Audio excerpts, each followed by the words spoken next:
Vamos a proceder entonces a escuchar los comentarios de un libro que es importante en este momento en el país cuando se discute y está en debate el proceso de descentralización del Perú. Para muchos, en realidad el proceso ya no existe, está trunco, para otros ha retrocedido, para otros todavía tiene potencial. La pregunta es crucial en la medida en que el país no se podrá desarrollar nunca de manera equitativa, inclusiva, tal como ha dicho Manuel, si es que no se piensa en las regiones, ¿no? Fundamentalmente. Y este es un libro surgido desde una institución regional que convoca a mirar desde una región este proceso de descentralización y políticas públicas en el campo educativo, en el campo rural, en el campo agrario, en fin, en aspectos que son fundamentales para poder articular una visión nacional con estas visiones regionales. Vamos entonces a proceder a escuchar los comentarios. Primero Javier, después Julio. ¿O? Javier primero. Muy bien. Listo, muchísimas gracias.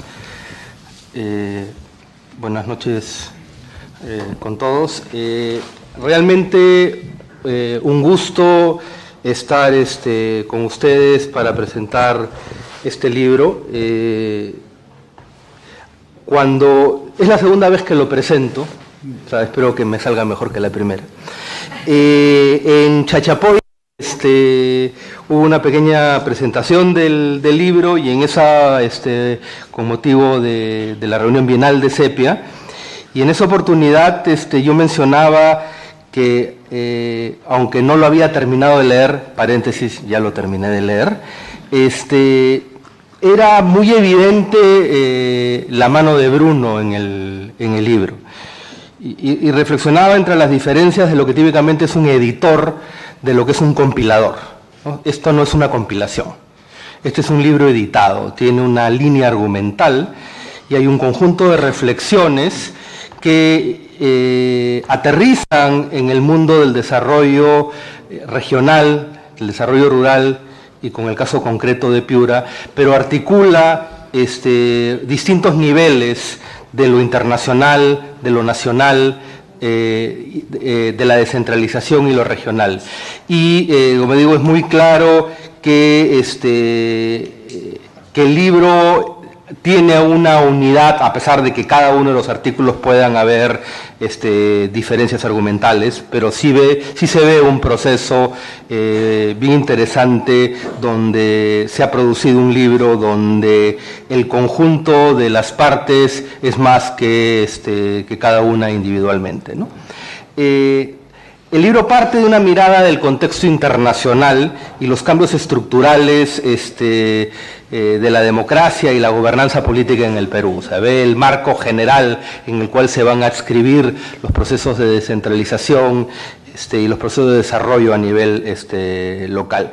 A mí me parece bien interesante el hecho de que mencione que los cambios ocurridos en las últimas décadas han favorecido la movilidad económica y la movilidad social, pero los cambios ocurridos en el Estado en particular han generado dinámicas de profunda desconfianza y desdén por el Estado y por la política, que es un poco lo que hace referencia en su documento Julio Kotler, ¿no? Y eso es parte de un legado autoritario sobre el cual marca el contexto de la descentralización y el desarrollo local. Me parece bien interesante que cuando en el contexto, en el artículo de George, es más difícil que Wageningen, Couffignal, cuando hace la comparación internacional, tiene un conjunto de cifras agregadas sobre pobreza, sobre desigualdad, en particular el coeficiente Gini, y la mirada que sale de ahí de la comparación internacional, como que el Perú aparece como un país donde la desigualdad se ha reducido y donde la pobreza se ha reducido. Y eso contrasta con varias de las cosas que van apareciendo a lo largo del libro cuando uno aterriza cifras agregadas a especificidad local y regional, y ese contraste me parece sumamente interesante y hace notar lo importante de tener una mirada multidimensional, no solamente de la pobreza, sino de la desigualdad, ¿no? Los economistas nos hemos acostumbrado a veces a tratar de resumir la desigualdad con un coeficiente mágico, Gini, y todo el mundo empieza a hablar del Gini, hasta los periódicos se empiezan a hablar del Gini y nadie puede explicar el Gini. Y no es fácil de explicarlo desde el punto de vista intuitivo, ¿no? Y sin embargo, cuando uno quiere intuitivamente hablar de la desigualdad y las expresiones de la desigualdad, uno puede encontrar maneras mucho más intuitivas y más complejas de hacer patente las distintas dimensiones de la desigualdad que existe. Y creo que a lo largo del libro se hace evidente buena parte de estas dimensiones de desigualdad y cómo en algunas dimensiones las desigualdades se pueden estar reduciendo al mismo tiempo que se exacerban en otras dimensiones, y eso es algo que cruza a lo largo de los distintos artículos del libro y que me parecía sumamente interesante resaltar. Otro elemento que me parece interesante resaltar, que aparece en varios de los capítulos del libro, sobre todo en la primera, en la parte inicial de contexto, en el artículo de Julio, como en el artículo de George. George. Ya lo conozco, lo voy a dejar en el artículo de Jorge. Se hace evidente que el Estado ha cambiado, ¿no? Y cuando uno ve en los otros artículos ya sobre cómo se plasman políticas específicas, uno ve la dificultad que tiene el Estado para repensar su rol, ¿no? Entonces ahí creo que eso es un elemento sumamente interesante, ¿no? El Estado antes tenía un control mucho más directo sobre la producción, la comercialización. Ahora su control es un control indirecto, más difuso, ¿no? En principio pretende, con relativamente poco éxito, tratar de garantizar un proceso de igualdad de oportunidades, trata de generar estructuras de incentivos, trata de montar, en principio, un aparato regulatorio, ¿no? Entonces es una manera de pensar el Estado de manera distinta, y sin embargo uno ve las enormes dificultades, tanto en el plano general como en el plano local de cada una de las políticas que se plasman en el libro, de la capacidad del Estado para reinventarse en este cambio de contexto estructural que ocurre en las últimas décadas.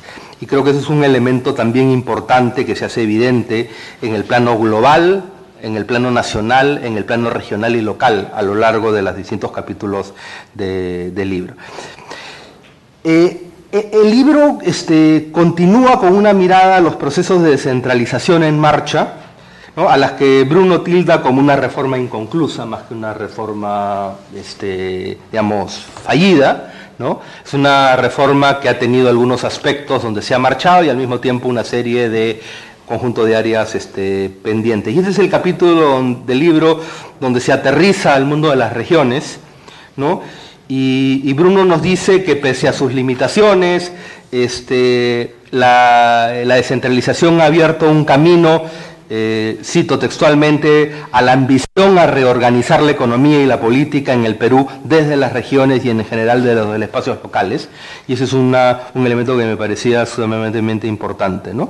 Pero al mismo tiempo aparece en el conjunto de retos que tanto él como el artículo siguiente de Aragón y Cruzado plantean sobre los retos de la descentralización fiscal, por ejemplo, los retos de la capacidad, de la calidad de los recursos humanos que existen para poder hacer esa transformación luego de este cambio en la manera como se piensa el Estado en las últimas décadas.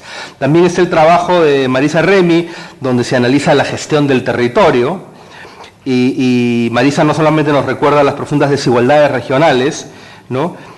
Sino hace una referencia explícita e implícita a los controles que el gobierno nacional tiene sobre los recursos que se gastan en una región o en una localidad, ¿no? Lo que lleva a una enorme dificultad para que el gobierno subnacional pueda responder a las demandas locales, ¿no? Entonces, este problema de cómo el Estado se puede adaptar a los nuevos contextos y responder las demandas locales es un elemento central de por lo menos 3 artículos dentro del libro. Y finalmente la tercera parte del libro se concentra en temas puntuales, ¿no? O sea, uno es el tema educativo, y la cuarta parte del libro es sobre los temas de desarrollo agrario y desarrollo rural, ¿no? En la parte de desarrollo educativo encontramos un diagnóstico de Patricia Ames sobre las brechas regionales de los logros en materia educativa, ¿no? Y de la enorme dificultad del Estado para producir política educativa que sea relevante localmente, ¿no? Dependiendo las heterogeneidades del territorio, dependiendo de los contextos. Entonces, de nuevo se ve cómo este pase de políticas nacionales a políticas locales enfrenta debilidades institucionales importantes. También está el artículo de Bayona, que nos muestra los desafíos que enfrenta la educación en Piura, ya en concreto, ¿no? Donde se hace evidente que no solamente son relevantes las brechas interregionales de aprendizajes, de logros educativos, sino también las brechas intrarregionales, ¿no? Y el capítulo nos muestra una serie de los problemas de heterogeneidad dentro de una región, y que no solamente están las políticas de igualdad, de oportunidades y de tratar de reducir las disparidades regionales, sino también una política pendiente desde los territorios para poder enfrentar sus propias desigualdades, ¿no? En la última parte del libro se incluyen 4 artículos sobre el desarrollo agrario y rural, donde está el rol de la pequeña agricultura, las posibilidades y limitaciones de la agroindustria, la necesidad de la política social como algo que se integre al desarrollo rural para mejorar las posibilidades de una inclusión económica y social efectiva, y un trabajo sobre el desarrollo rural en general, pero también de desarrollo rural específicamente en Piura, que es un trabajo que hace Alex Diez, ¿no? Y Alex nos hace notar las tensiones naturales que hay entre el desarrollo rural visto desde el lado de las personas y sus propias motivaciones y las estrategias individuales y familiares que esas personas tienen, respecto al desarrollo como articulación de espacios entre el espacio urbano y el espacio rural, ¿no? En general los temas de gobernanza del territorio y un poco las tensiones y conflictos que hay cuando uno empieza a mirar que estas son dos caras de una misma moneda, ¿no? Y si el desarrollo es un espacio de tensiones, ¿no? Alex nos pregunta cómo se construyen los consensos, ¿no? Y nos menciona lo importante que tan importante como los proyectos o los programas de desarrollo regional o local, ¿no? Tan importante como eso es la generación de ideas compartidas y legitimizadas en torno a lo que es desarrollo, ¿no? Y diría, no es tanto que tan importante como, sino que probablemente esa posibilidad de crear ideas compartidas y legitimizadas en torno a los temas de desarrollo termina siendo incluso una precondición para movilizar a los distintos actores, ¿no? Yo recordaba en un proyecto que hemos estado involucrados, tanto quien habla como algunos colegas del IEP, Carolina, Raúl Hernández, con un proyecto que estuvimos trabajando con RIMISP, ¿no?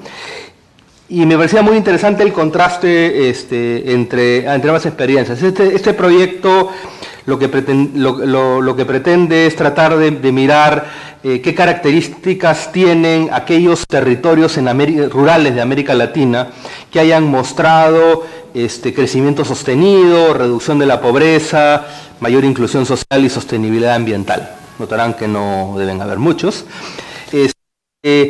pero no siendo casos, típicamente cuando uno encuentra un caso que parece cumplir el conjunto de las condiciones, uno tiene que ponerse, ¿no? y mostrar una serie de cosas.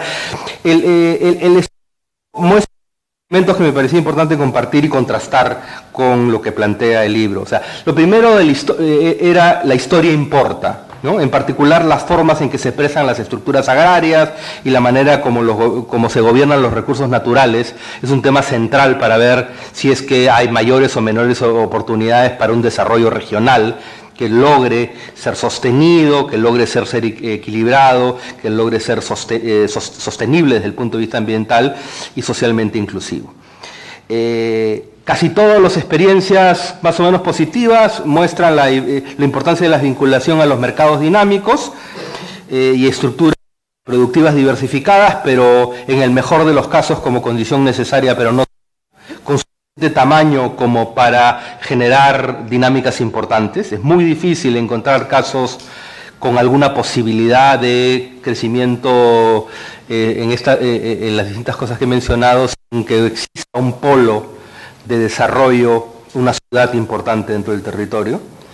Se muestra la importancia de la inversión pública, no solamente su magnitud, sino la manera como se despliega en el territorio, y finalmente cómo existen formas de acción colectiva, en particular coaliciones sociales, y que el tipo de coalición que existe en el territorio, su fortaleza central, para que se puedan generar acciones convergentes para lograr una dinámica territorial con crecimiento, con inclusión y sostenibilidad ambiental, ¿no? Entonces, aquí un poco lo que se termina plasmando muy claramente es esta idea que está a lo largo del libro, es los temas asociados a institucionalidad, ¿no? O sea, cómo es importante, como decía Alex, tener visión compartida, legitimizada, poder formar una coalición que le dé sentido al desarrollo y que eso eventualmente puede ser una precondición.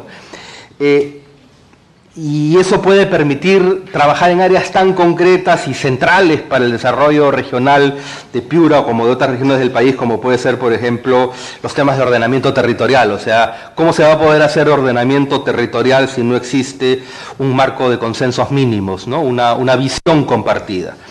Yo diría, en suma, yo creo que es indispensable trabajar simultáneamente en todos estos factores, y el libro muestra claramente cómo estos distintos factores están presentes o ausentes en los desarrollos regionales en el Perú, y en particular en el desarrollo regional de Piura. Yo creo que el libro muestra con claridad que no es la titulación la que salvará al mundo rural, que tampoco es la mayor conectividad, que no hay balas de plata, ¿no? Que puedan permitir un desarrollo inclusivo y sostenible, sino que los ingredientes para lograr esto es una mezcla compleja, y que esa mezcla, los elementos de esa mezcla ciertamente están en el libro, y creo que el libro en ese sentido es un libro muy útil para tratar de entender cómo en contextos distintos las mezclas pueden ser distintas, y en ese sentido creo que es útil invitarlos a leerlos porque es un libro realmente muy provocador. Muchísimas gracias.